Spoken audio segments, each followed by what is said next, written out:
At the gallop! Ho!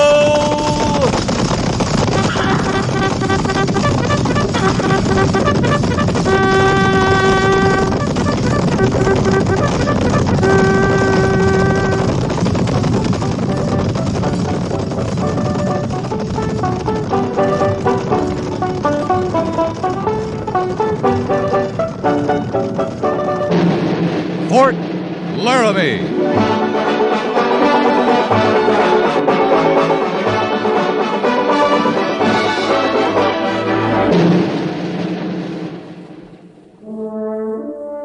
Fort Laramie, starring Raymond Burr as Captain Lee Quince. Specially transcribed tales of the dark and tragic ground of the wild frontier, the saga of fighting men who rode the rim of empire, and the dramatic story of Lee Quince, Captain of Cavalry.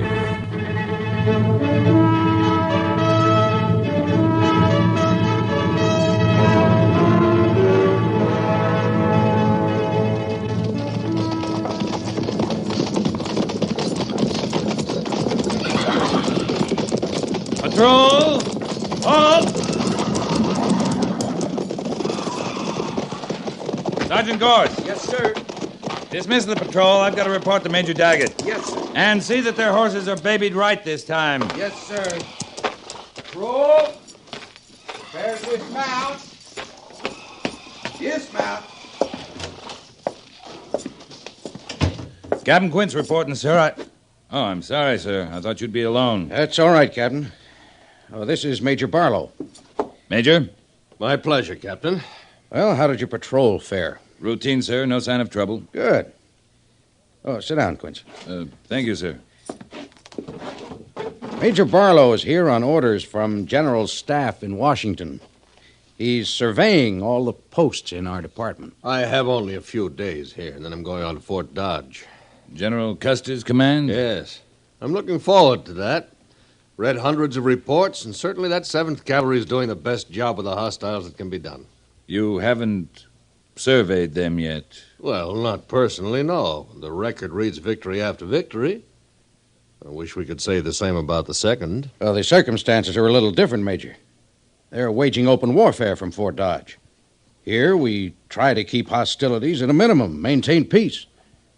Captain, how much firefight have we seen in the last month? Oh, 3 or 4 skirmishes is all, sir. Mostly with dog soldiers driven from the Fort Dodge section. Dog soldiers? There are 2 kinds of Cheyenne. That's the tribe we've been most interested in around here lately. Dog soldiers are the warriors. They wear 3 feathers. Oh. The ones that don't wear the feathers are the reservation peaceful kind. We don't bother either unless they make us. Yeah. Well, Major, it's the belief of many members of the staff, including myself, that a soft policy such as yours is bound to lead to an uprising. I hope you're wrong, sir. Well, the hostiles see it as a sign of weakness. The only way to enforce peace with these savages is to maintain constant pressure, continual display of strength. Will we get a directive to that effect, Major? Or is that a private opinion? It's my opinion at the moment. I can assure you I'll do everything I can to see a directive based on it. Now, Captain, if you'll show me to your troop area. Yes, sir. Major Barlow will be attached to your troop during his stay. You'll place yourself at his disposal, do everything possible to assist him in making his survey. It's an honor, sir.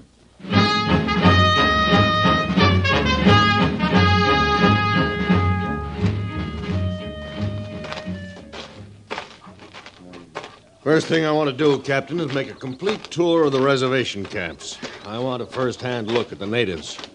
Their condition, their attitudes, extent of their weapons, so on. Camps are pretty well scattered, Major. It'll take some time to cover all of them.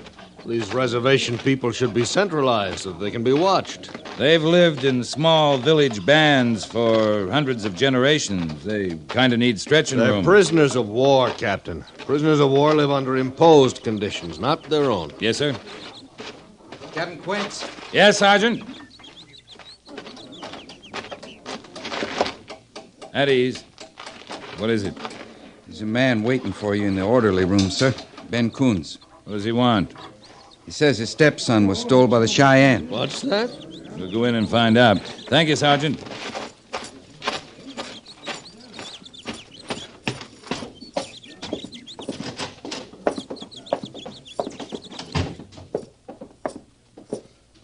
I've just heard about your son, Coons.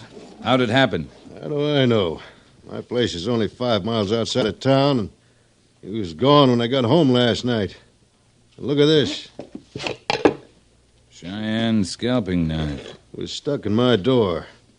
I've had a Cheyenne lodge oath hanging over my head for a year. That filthy devil finally found a way to get to me. You mean someone in particular? One of the worst of the breed. Wasaya. Yeah, I've heard of him. Quite a warrior. You say he's had a personal hatred for you, Mr. Coons? Ever since last summer. I was scouting for the 7th. I run across his camp on that big north swing of the Solomon. You know, Captain, just before it flows into Grand Valley. Yeah, I know. Well, I led the troopers into it, and during the fracas, Wasaya's brother was killed. That's when he took the oath to put me under, or do worse. Now he's done it. Taken Billy. I'm sorry about your son, Coons. But the way I heard the story of that attack, Wasaya's wife and 8-year-old son were killed, too, by one of our scouts. I didn't have nothing to do with it. I did what I was paid to. Captain, the man's child's been kidnapped. I see no reason to discuss anything else. The Army's supposed to protect the civilians. What makes you so sure it was Wasaya?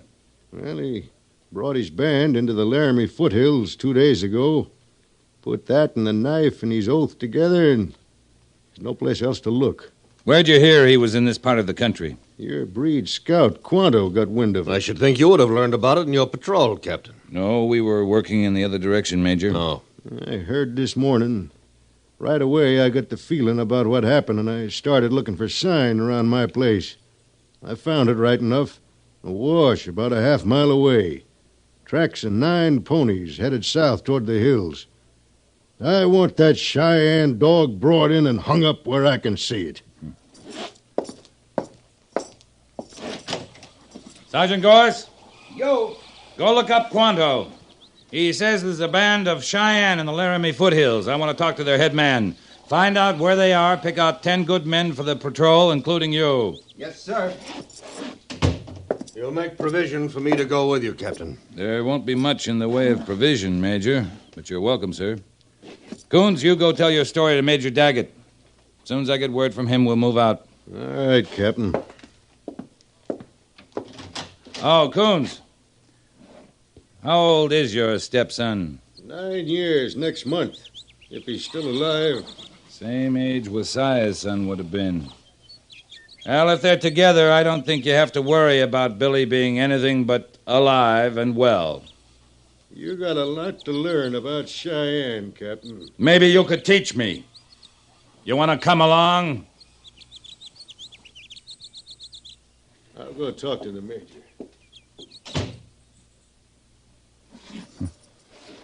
There goes a man with a bad conscience. What about your own, Captain? You seem to feel more sympathy for the savage than you do for this poor man who's lost a child. I hardly think your attitude right for a man in your position. I suppose it won't look good in your survey report, sir, but there's a popular idea out here I've never been able to swallow and keep down. That whatever a white man does to an Indian is all right, but whatever an Indian does is all wrong. You and I are soldiers, Captain. We do not set policy. We follow it. Yes, sir.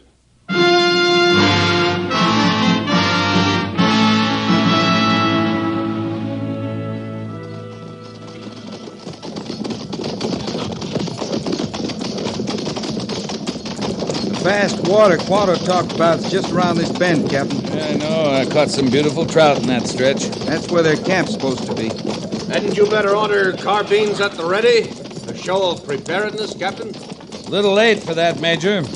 They've had their eye on us for at least an hour. Why do you bring a small force into a situation like this? Surely you don't trust them not to catch us in ambush. I don't trust them, Major. I know them. The best place for ambush was about 2 miles back. We've gone beyond the point of carbines at the ready.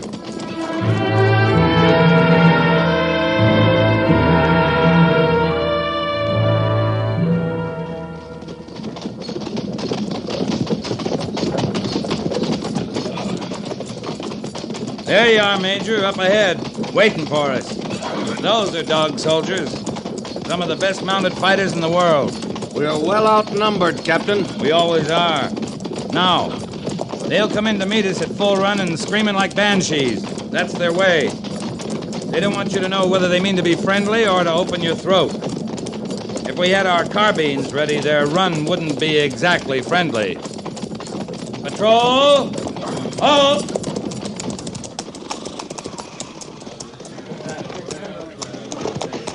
Keep your hands away from your weapons, men, unless I tell you different.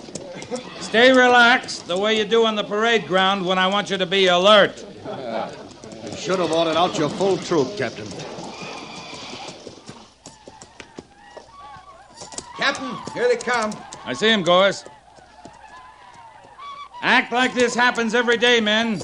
Just rest easy in your saddles and talk to each other.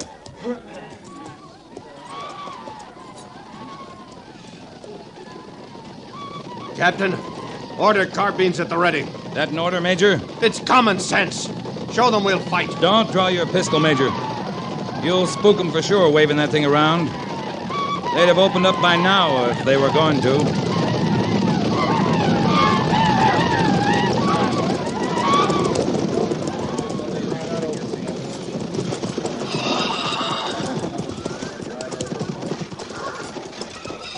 Bahi, who is chief among you? Which of you is Messiah? I am Messiah. Why do the soldiers come to us? We have done no wrong. I brought you your scalping knife, Messiah. Here. Huh. Where is the one called Coons? The woman killer, the child killer. Did he die of fear when he found my sign? Why, that insolent beggar. He says that you came for vengeance and that you stole his son. I have stolen no son. You were at his house, and now the boy is missing. I have stolen no boy. Oh, he's lying, Captain. What does the high soldier say? I say you are lying. Major. I speak true. We'll search your camp and find out how much truth. No, we want no soldiers in our camp. Ain't there any way you can stop him, We Captain? came to these You ever hills been to able get to away stop from me, soldiers. Gorse? Well, I'd sure try if you went Always off when the half-cocked like soldiers he come is. to our camp, there is trouble. We want no trouble. We are at peace. You don't want us in your camp because you're lying. The search is going to be made. And if you resist us, I'll see the whole 2nd Cavalry out to do the job. Pandu Nikeno! Patrol! Carbines at the ready! Boot your carbines! What was that, Captain? Sorry, Major. They're going back to their camp. Those insolent... Well, at least I've seen a prime example of what a soft policy brings about. The hostiles move up here from the 7th Cavalry area. Undoubtedly, they rest, repair equipment, and go back to take up the attack again. Some of them do, some of them don't. There are good ones and bad ones with these people, same as there are with whites. Well, until such time as a magician is attached to the 2nd who can distinguish between the two, Captain, pressure should be exerted against all of them. We'll return to the fort. I'm going to recommend that at least 2 troops are assigned to this matter until that boy's recovered. With your permission, sir, I'll stay here. Sergeant Gorse will take command of the patrol and escort you. Why on earth stay here? I need your statement at the fort. You have plenty of other witnesses, sir. Before you come back with 2 troops of cavalry, I'd sort of like to see what one man can do in that camp. You're thinking as an individual again, Captain. A hard habit to break, sir. If it doesn't work, it'll make a strong point in your survey report. Very well. I trust you don't expect commendation on your stubbornness. I do plan to make reference to your unmilitary behavior.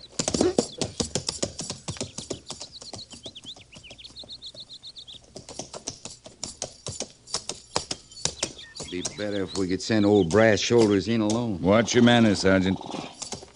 Don't you want me to stay with you? Thank you, Gorse, but I don't need you. This may look crazy, but I don't think I'll run into any trouble. If that youngin's in there, you will, sir. I don't figure he is. I've been thinking. If I was Messiah and had kidnapped the boy, I sure wouldn't have left a knife to point the finger at me. And I would have hightailed it out of these parts a long time before this. I sure hope you're right, Captain. Sergeant, I'm ready to go. Not far enough. Watch your manners, Gorse. Yes, sir. Good luck.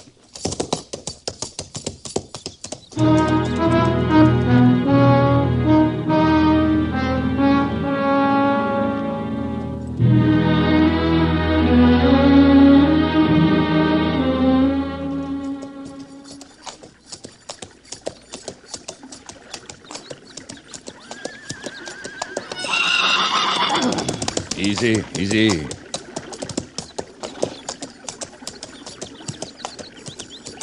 Stop, soldier! You do not come in our camp. Then come out here, Wasiah, so we can talk without being bothered by others. Do we talk about the son I did not steal? I believe you. I believe that you didn't steal him. Your high soldier is blind. His words cut like flint. He's new to this country. He has much to learn. He went back. Does he bring more soldiers to attack us? That's what's in his mind now. It'll take a day, so you have time to move your camp. Strange words from a soldier. Why do you stand with me when the high soldier says I lie? I've heard much of you, Wasiah. If you were going to steal a son, you'd do it better than this. I say this. The days are gone when a son brought only gladness to his father. Now the father looks to the day when his son reaches manhood and sees nothing but sadness and hunger and fighting a war that will not be won. Some nights, when sleep runs away from me, I think of my son, and I am happy that he is not with me to share the trouble that follows us. I would steal no son. I have nothing to give him.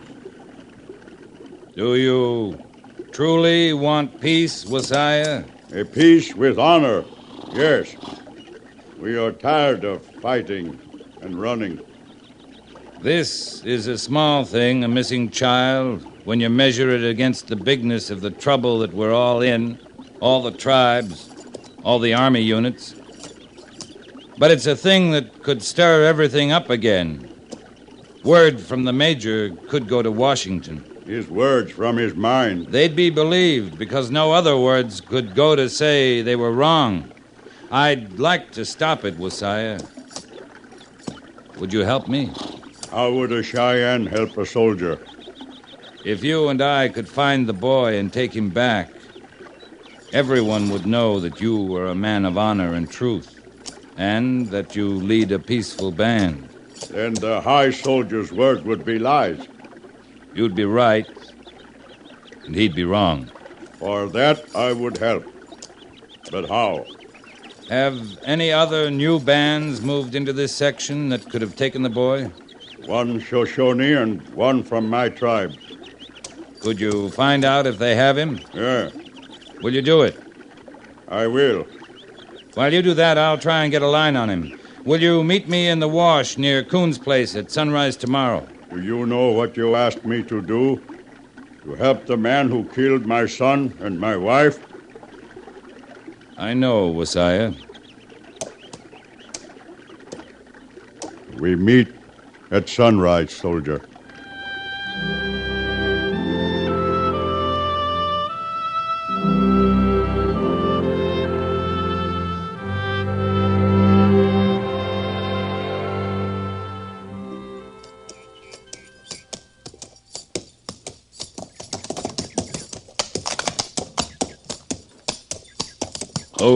Hold.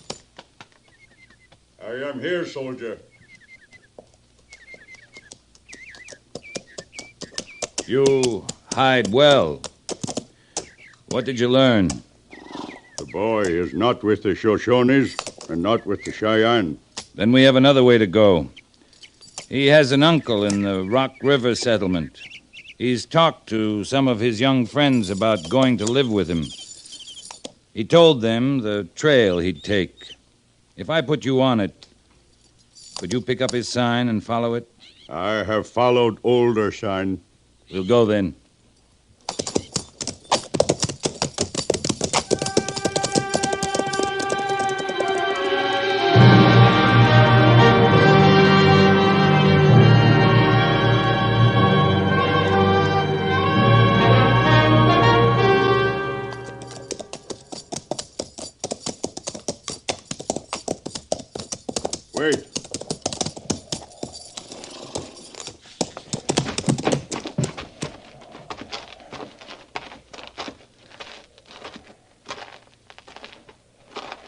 He fell here. All right. Look there, piece of cloth. I'd say he has torn clothing and a sore knee. He rested here. Slept, I think. See, the grass is pressed down. He's traveled a long way for an 8-year-old. I think not much farther than this. He started very slow from here.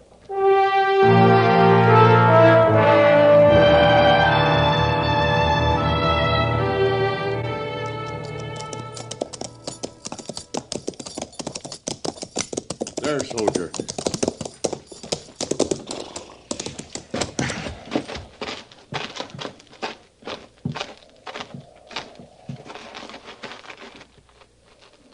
Billy? Billy?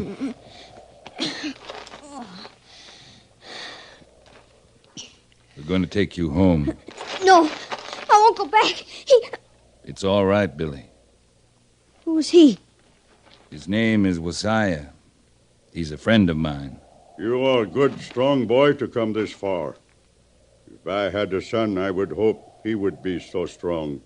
You've got a nasty bruise on your face, Billy. You must have taken a bad fall. He hit me. Who did? My paw. With a stick. He hit me till I ran away. Here, let's see under your shirt. Yeah, he sure did hit you, didn't he? I won't go back. My paw hit me again. Come on. Stand up, Billy. Look, I don't blame you for running away. I guess I'd have done the same thing. I won't go back. If you want to live with your uncle, I think we can work it out. In Rock River? Yeah. And instead of trying to get there all by yourself, how would you like it if you could ride with the cavalry? By myself? On a horse? Yes. Horse all your own. Now, you ready to start back? I won't stay with my paw. You won't have to. Come here, boy. You ride with me on my pony. No, I don't want to. Why, sure you do, Billy. Think what you can tell your friends. I'll bet none of them have ridden with a real Cheyenne warrior. Come on now. Show them how brave you are. Come here, boy. Am I strong enough to lift you up? Oh. He not know the feel of a white man on his back. You all right, Billy? Does this pony run fast? Oh, yes. Faster than prairie fire. I go.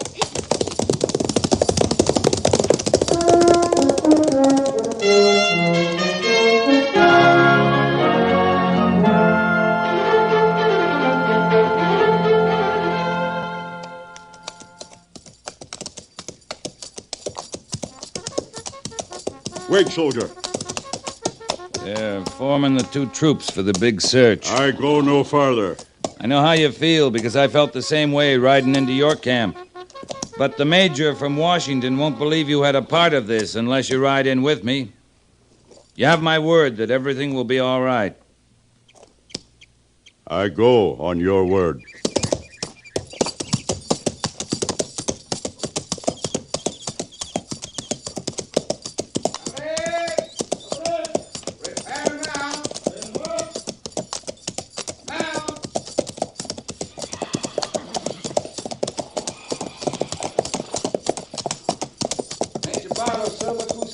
Right up to the major, Wasiah.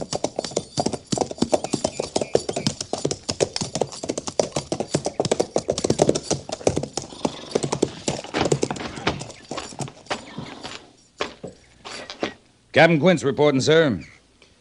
Well, this savage did steal the boy. In spite of his surrender, he's to be punished. This is no surrender. Give me the details, Captain. I'd rather you ask the boy, sir. All right, son. What did he do to you? He didn't steal me. He found me. I ran away because my paw hit me with a stick. He does it lots of times, and I won't go back. I just won't. Order the troops dismissed. Yes, sir. Prepare to dismount. Come on, Billy. We'll find you something to eat.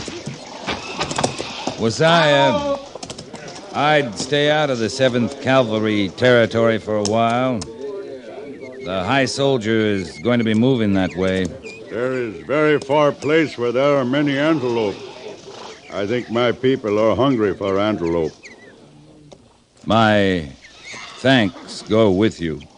Mine stay with you. You grow strong, boy. One day you can beat your stepfather. I leave my vengeance with you. Goodbye. Come on, Billy.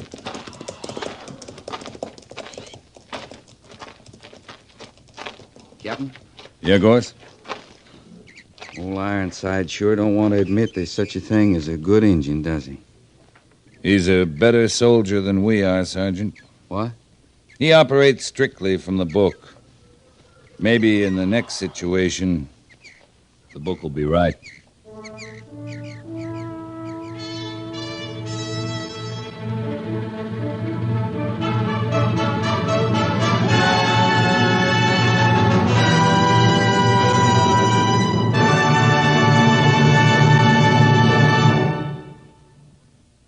Fort Laramie is produced and directed by Norman MacDonald and stars Raymond Burr as Lee Quince, Captain of Cavalry, with Vic Perrin as Sergeant Gorse. The script was specially written for Fort Laramie by Gil Dowd, with sound patterns by Bill James and Ray Kemper, musical supervision by Amerigo Marino. Featured in the cast were Lawrence Dobkin, Clayton Post, Ralph Moody, Jack Moyles, and Richard Beals.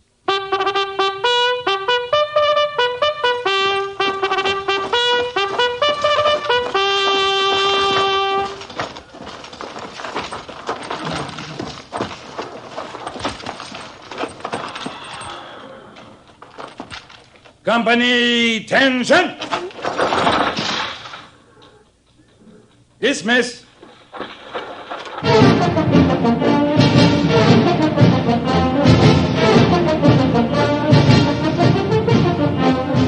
Next week, another transcribed story of the Northwest frontier and the troopers who fought under Lee Quince, Captain of Cavalry.